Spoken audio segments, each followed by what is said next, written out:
बिस्मिल्लाहिर्रहमानिर्रहीम। शुक्रिया। बात तो हमने किसी और मौज़ूआत पे करनी थी जो कि इस वक्त मुल्क को दरपेश हैं और कई मसाइल हैं। हमें समझ नहीं आती कि हम कहाँ से शुरू करें, कौन सा सानहा ज़्यादा अहम है, कौन सा सानहा कम अहम है। बहरहाल जो ख़बर हमें मिली थी दौरान इजलास कि हमारी पार्टी पाकिस्तान तहरीक इंसाफ, जो कि इस मुल्क की सबसे मकबूल पार्टी है और उस मकबूलियत की जो अक्स था वो 8 फरवरी को पाकिस्तान के अवाम ने दिया। पार्लियामान में हमारी सबसे बड़ी जमात है और इंशाअल्लाह जब सेनेट के इलेक्शंस हो जाएं तो सेनेट में भी हम सबसे बड़ी जमात होंगे। देखना ये है कि इस सबसे बड़ी जमात पाकिस्तान तहरीक इंसाफ को किन किन मसाइल का सामना है। उस पार्टी का जो इस वक्त जो उसके साथ सलूक किया जा रहा है, और मुझे बड़ा अफसोस है कि हमारे ट्रेजरी साइड पे जो सेनेटर साहिबान बैठे हुए हैं उन्होंने ज़बानी और एक सपोर्ट होती है कि जो वाक़या हमारे पार्टी के स्पोक्स पर्सन रऊफ़ हसन के साथ जो वाक़या पेश आया उसमें उन्होंने कोई ज़बानी प्रोटेस्ट भी नहीं किया। इससे ज़ाहिर ये होता है कि इस वक्त बात हक और ना हक की नहीं हो रही, बात सच और झूठ की नहीं हो रही, बात इंसाफ या नाइंसाफ़ी की बात नहीं हो रही। इस वक्त जिसके पास ताकत है उसी की बात, उसी का सिक्का राइजुल वक्त है। अगर ये देखा जाए कि इस हाउस में जो सेनेटर साहिबान बैठे हुए हैं, आया वो सीने में दिल नहीं रखते? आया उनकी कोई मॉरल वैल्यूज़ नहीं है? आया उनका कोई एक सियासी मैच्योरिटी या एक सियासी नुक्ता नज़र नहीं है? अगर ये वाक़या उनके लिए एक आम वाक़या है जो कि होता है और हुआ है, उस पे इस किस्म की बशमूल आपके प्रिजाइडिंग ऑफिसर साहिबा, बशमूल आपके कि जिसमें आपने इस वाक़ये को कंडेम भी नहीं किया, क्योंकि ये वाक़या कोई आम वाक़या नहीं है, इसकी सिंबॉलिक वैल्यू बहुत बड़ी है। अगर लीडर ऑफ अपोजिशन आप थे नहीं हाउस में, सेनेटर वावडा ने उसको कंडेम किया। मैं माजरत करता हूं। जी मैं माजरत करता हूं। सारे मेंबर्स ने किया और ये जब आपकी पेशकश सब खत्म कर पाएंगे ये बात होगी। जी बात खत्म हो गई। जी बात खत्म हो गई। कर ली है जी ठीक है जी, बड़ी अच्छी बात है। अगर ऐसा हुआ है तो बहुत अच्छा हुआ है, क्योंकि जो मिनिमम हम एक्सपेक्ट करते हैं अपने कॉलीग्स के साथ से वो ये है कि कोई भी ऐसा वाक़या जिसमें कि इंसानी हुकूक, किसी की रिस्पेक्ट, किसी की डिग्निटी या किसी की जान और माल पे अगर अटैक हो, तो अगर हम खामोश रहेंगे तो फिर हमारे इस ऐवान की जो हैसियत है उसमें कभी भी ना रिस्पेक्ट आएगी, ना उसकी लेजिटिमेसी होगी, ना उसकी क्रेडिबिलिटी होगी। अगर ऐसा हुआ है मैं शुक्रिया अदा करता हूं, लेकिन साथ ही साथ इस बात पे भी मैं चाहूँगा कि जो वाक़या हुआ है उसकी बाकायदा मुझे लॉ मिनिस्टर ने एक ब्रीफ, हेलो सॉरी जी, जी जी, हाउस ऑर्डर में कीजिए प्लीज़। अपनी अपनी नशिस्तों पर बैठ जाइए। सीरियस डिबेट में थैंक यू वेरी मच। जी जी, अगर प्लीज़ कंटिन्यू। इस वाक़ये की पूरी तहकीकात 24 घंटे में, क्योंकि जो मुझे पता चला है कि CCTV की फुटेज भी आ गई है और अपैरेंटली वो लगता है कि कोई ख्वाजा सरा थे, लेकिन इन ख्वाजा सराओं ने, अगर आपको याद हो तो एक और जर्नलिस्ट थे, उस पर भी अटैक किया था। तो ये इत्तेफाकन नहीं है। हमें इसकी इंक्वायरी और उस पे उनको गिरफ्तार करना, उन लोगों को जो इस ज्यादती के मुर्तकिब हुए हैं, हमें 24 घंटे के अंदर हम तवक्को रखते हैं कि अगर हुकूमत है, चाहे वो कठपुतली सही, चाहे वो फॉर्म 47 की बनी हुई हुकूमत सही, लेकिन उनको ये रिपोर्ट देनी होगी कल के सेशन में, और पूरा वाकया इंटीरियर मिनिस्टर आए और वो बताएं कि क्या हुआ, किन लोगों को गिरफ्तार किया गया, वजूहात क्या थी। इस सारी ये हमारी आपसे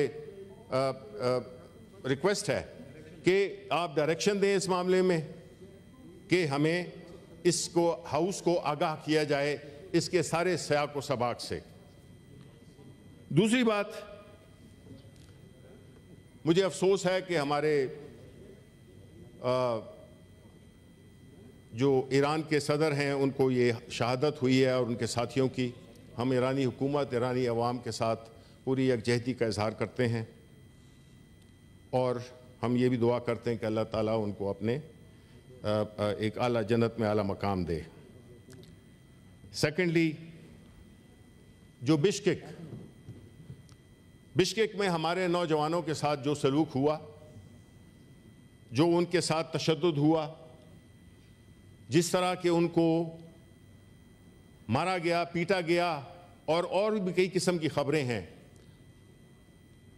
हुकूमत Pakistan was conspicuous by its absence.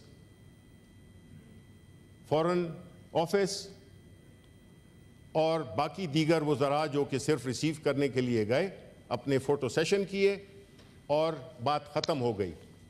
हम चाहते हैं जिस तरह खैबर पख्तूनख्वा की हुकूमत, मैं उनको सलाम करता हूँ, उन्होंने फौरी पाकिस्तानी एम्बेसडर टू किर्गिस्तान से बात की। उन्होंने वहाँ पे उनको ये ऑफ़र दी कि खैबर पख्तूनख्वा की हुकूमत जो कि इतने वसाइल नहीं रखती, उसके बावजूद हमने कहा कि हमने अपने नौजवान तालिब इल्मों को सेफली इवैक्यूएट करना है, और उन्होंने ये ख़र्चा ख़ुद उठाया और अब 600 से ज़्यादा लोग स्टूडेंट्स वापस भी आ गए हैं और मज़ीद भी आ रहे हैं, जिसकी कि तमाम ख़र्चा खैबर पख्तूनख्वा की हुकूमत दे रही है। इसके बाद हम आते हैं जो अभी हमारे कॉलीग सेनेटर फैसल वाडा ने एक मुफस्सल तकरीर की, जिसमें कि उन्होंने बुनियादी तौर पे जुडिशरी को के बारे में, मैं ये नहीं कहूँगा कि हद बनाया है, मैं ये ज़रूर कहूँगा कि उन्होंने कुछ बातें की हैं, कुछ उनकी ज़ात से ताल्लुक़ रखती थी और कुछ उन्होंने सियासी जमातों के लीडरों के साथ जो भी हुआ। मुझे खुशी होती अगर सेनेटर फैसल वाडा इसी रवानी में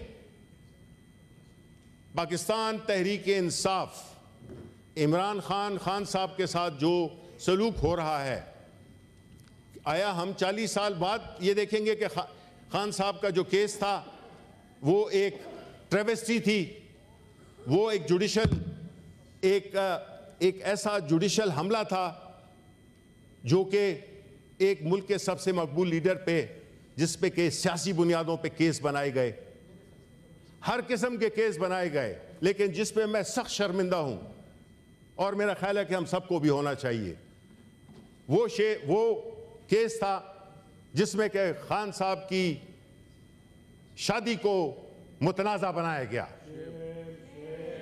कभी पाकिस्तान की हिस्ट्री में ऐसा केस आपने सुना है?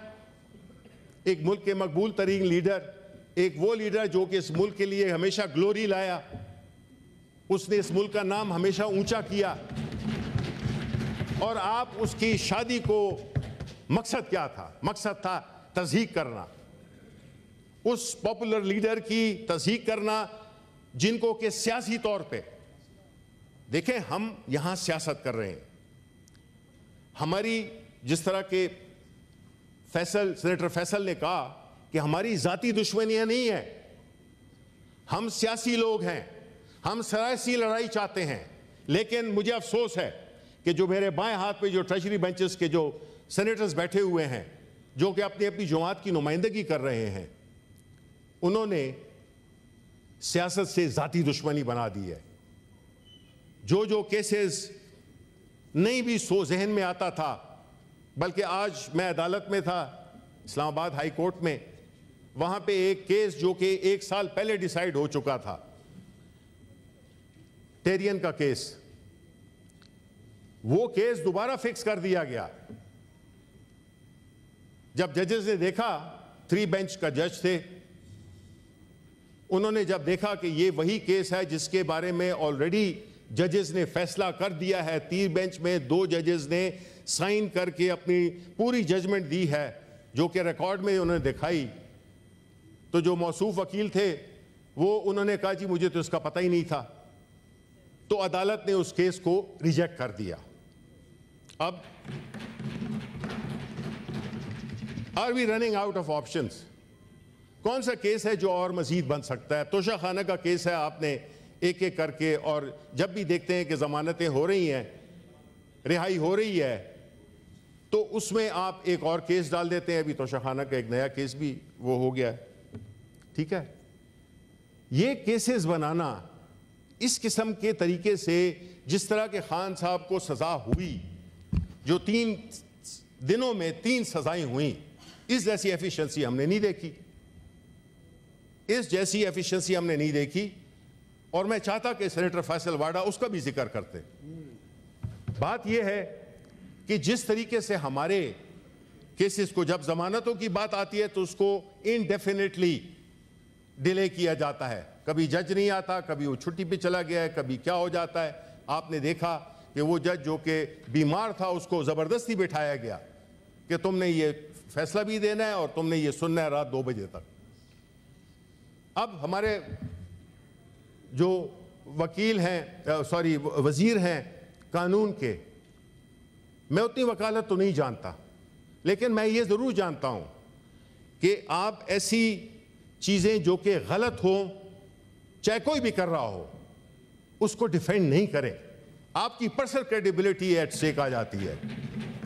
आपको चाहिए कि जो ठीक है उसको ठीक कहें और जो गलत है वो गलत कहें। लेकिन आपकी तकरीरी में हमने सुना कि बजाय 3 बेंचे 5 बेंचेस का जो डिसीजन होता है उस पर 3 बंदे बैठ गए। अब देखें, जब ये हुकूमत इस तरह की इंसिनुएशंस करती है, उससे क्या होता है कि आप सही बात को नहीं मान रहे। आया ये दुरुस्त है कि नहीं है कि जो रिजर्व सीट्स थी पाकिस्तान तहरीक इंसाफ की, वो बांट दी गई? जैसे कि वालिद मेरा वफात हुआ हो और कहें कि जी ये तो चूंकि नाखल्फ था इसलिए इनमें बांट दें। ये कहाँ का कानून है? ये कहाँ का इंसाफ है? आपने हमारी सीट्स, हमारे मैंडेट को, एक तो मैंडेट आपने चुराया, दूसरा आपने जो हमारी रिजर्व सीट्स थी वो तकसीम कर दी। जिसकी 1 सीट थी उसकी 2-3 सीटें हो गई। फिर आपको अगर मॉरली खड़े होते तो आपको खुद कहना चाहिए था, और मैंने इसका शिकवा अपने बहुत ही रिस्पेक्टेड सेनेटर फारूक नाइक से भी किया कि मैंने कहा जी बात बाज़ औक़ात कानून की सिर्फ नहीं होती है, बात प्रिंसिपल्स की होती है, बात मोरालिटी की होती है। ठीक है, जो मोरालिटी है वो ये डिमांड करती है कि जी हम ये सीट्स हम नहीं, हमारी ये हैं ही नहीं। जिस तरह के मैं खराज तहसीन पेश करना चाहता हूँ जमात इस्लामी के अमीर नईम साहब को, जिन्होंने कहा कि जी नहीं मुझको जिताया गया, मैं नहीं जीता हूँ, ये पीटीआई वाला जीता था, मैं विड्रॉ करता हूँ, मैं नहीं जीता हूँ। ठीक है, अब जब बात 18 की हो या 24 की हो, लेकिन पूरी कौम जानती है कि जो 24 में 2024 8 फरवरी को, सॉरी जो इलेक्शंस हुए हैं, जिस तरह से मैंडेट चुराया गया, जिस तरह से वो दहशत, वो हमारे कैंडिडेट्स को जिस तरह से हॉन्ट किया गया है, खास तौर पे पंजाब में आज भी वही फस्तायत का माहौल है। पंजाब में आज भी पाकिस्तान तहरीक इंसाफ न जलसा कर सकती है, न जुलूस कर सकती है, न कन्वेंशन कर सकती है। क्यों भाई? आप सियासत में अगर हैं तो सियासी तौर पे मुकाबला करें। आप उसका जो आपके जो वसाइल हैं, रियासत के जो वसाइल हैं, उससे मुकाबला ना करें। अगर आप अपने आप को जमहूरी और आप अपने आप को अगर सियासी जमात कहते हैं, आपका ये काम नहीं है कि मुखालिफिन के पीछे उनके घरों में जाया जाए, उनको मारा जाए, उनको पीटा जाए, उनको पुलिस अगर 100 बंदे अगर इकट्ठे हुए हैं तो 1000 पुलिस उसके इर्द गिर्द खड़ी कर दी जाए, एक्सेस ना दिया जाए। ये जमहूरियत है? अगर ये जमहूरियत है तो फिर डिक्टेटरशिप क्या होती है? आपको एक सियासी लोग हैं, आप लोग सियासत कर रहे हैं, लोगों के वोटों से अगर आप आते हैं तो आपको तो चाहिए कि सियासी मुकाबला करें। आप क्यों छुपते हैं? भी हम चैलेंज करते हैं आपको, आप आए, हमारा सियासी मुकाबला करें। आप फ्री एंड फेयर इलेक्शंस कराएं, आप फ्री एंड फेयर इलेक्शंस कराएं, फॉर्म 47 वाले नहीं। आपको दिलों में भी पता है, कई उस कलीग्स बैठे हैं नेशनल असेंबली में, और यहां पे भी जो कुछ कलीग्स आए हैं वो उस फॉर्म 47 वाली मेंबरशिप के जरिए वोट करके आए हैं। अभी जो सुप्रीम कोर्ट ने जो फैसला दिया है, मेरे ऑनरेबल जो वजीर कानून हैं, वकील भी हैं, उन्होंने कहा है कि जी ये खैबर पख्तूनख्वा के इलेक्शंस हो जाएंगे जब ये मसला तय हो जाएगा। बिल्कुल सही है, लेकिन मेरा ख्याल है वो मसला वहाँ पे शायद नहीं तय होगा। मैं नहीं समझता हूँ, इतना नहीं जानता हूँ, कानून जानते होंगे, हमारे तरफ भी लोग जानते होंगे कि जब उनकी मेंबरशिप सस्पेंड कर दी गई है पंजाब के MPs की, तो जाहिर है कि फिर उनके मुंतखब करदा सेनेटर्स, उस पर भी सवाल उठेगा, इलेक्शन पे भी सवाल उठेगा। हम कैसे इस मुल्क को मजीद गढ़ों में धंसते जा रहे हैं सिर्फ अपने इक़्तिदार के लिए। वो इक़्तिदार कल हमारे पास भी तो था ना, चला गया। इससे हरजाई कोई है ही नहीं इक़्तिदार से। हमें ये बात ज़हन में रखनी चाहिए कि आपको भी समझ आ जाएगी, आपको भी समझ आ गई, लेकिन फर्क है चेयरमैन, सॉरी, एक फर्क है। हमारा लीडर इनके लीडर की तरह मुल्क से भाग नहीं जाता। हमारा जो लीडर है वो इसी मुल्क में, चाहे वो जेल में हो या वो इस मुल्क से बाहर नहीं जाएगा। ये सबसे बड़ा वो है। आप बात कैसे कर सकते हैं? लीडर ऑफ ऑपोजिशन, आप वाइंड अप करिए please. I will speak, Ji, if you have allowed so many other senators for such a long time. No, we did not allow so many. No, you have. अब आपके पीछे भी लोग बैठे हैं। नहीं बैठे हो, वो खैर है, वो मेरे अपने लोग हैं। अच्छा, वो आप फिक्र नहीं करें, आप फिक्र नहीं करें उनकी। बात ये है नहीं कि देखें, वाइंड अप कर लीजिए प्लीज। लगता है नो, आपको रोज मौका मिलेगा। नहीं देखें, आप मुझे बात करने दें। आप बीच में नहीं बोल सकते। वावड़ा, सेनेटर वावड़ा, आप तशरीफ रखिए। देखिए, बीच में आप नहीं बोल सकते, उनको खत्म करने दें। I'll give you a right of reply। मैं खत्म करता हूँ 4-5 मिनट में। देखें, बात ये है कि इस वक्त ये सारी चीजें जो कि हो रही हैं, ये इसलिए हो रही हैं कि इस मुल्क में कानून की बालादस्ती नहीं है। कानून की बालादस्ती जब तक किसी भी मुआशरे, किसी भी मुल्क में नहीं होगी, ये एवरीबडी नोज। ये नहीं है कि मैं कोई नई बात या कोई फलसफा झाड़ रहा हूँ, ये फैक्ट है, ये याद दहानी है कि जब कानून की हुक्मरानी नहीं होगी तो ये सारे इस किस्म के वाक़यात उठते रहेंगे, इस किस्म की अगर नाइंसाफ़ियाँ भी होती रहेंगी, लोग अपने आप को गैर महफूज समझेंगे। पार्लियामेंट चेक्स एंड बैलेंसेस, अदलिया आज़ाद, अदलिया नागुज़ीर है। क्योंकि ह्यूमन राइट्स इसमें कोई दो राय नहीं है, चाहे वो इदारों की आपस में हम आहंगी हो, उसके लिए हर एक को अपने अपने सर्कल में रहना होगा जो कि कानून ने, आईन ने मुतय्यन की है।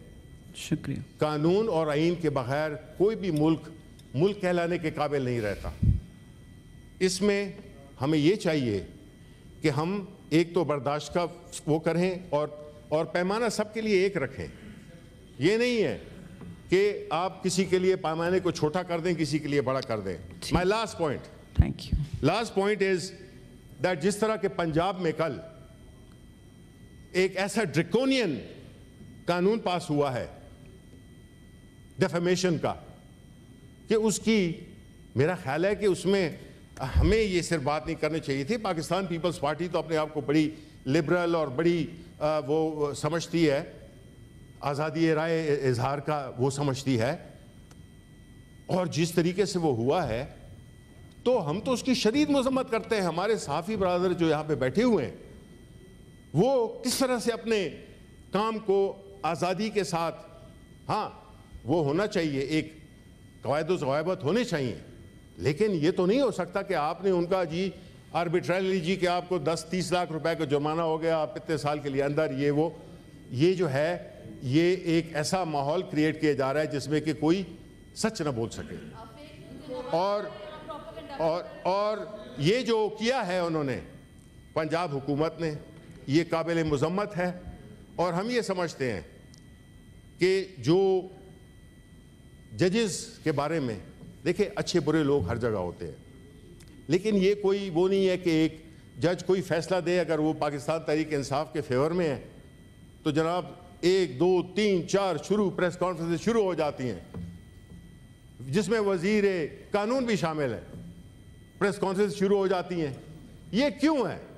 ये हम क्या करना चाह रहे हैं? ये क्या इमेज देना चाहते हैं कि आया जो फैसले होंगे हमारे, अगर पाकिस्तान तहरीक इंसाफ कानूनी जंग लड़ी है, और मैं आखिरी बात यही करता हूं कि हम इंसाफ मांग रहे हैं, हम केसेस विड्रॉल नहीं मांग रहे हैं। हम कहते हैं अगर हम पे कोई आपने केस बनाया उसको आप साबित करें कानून के तहत।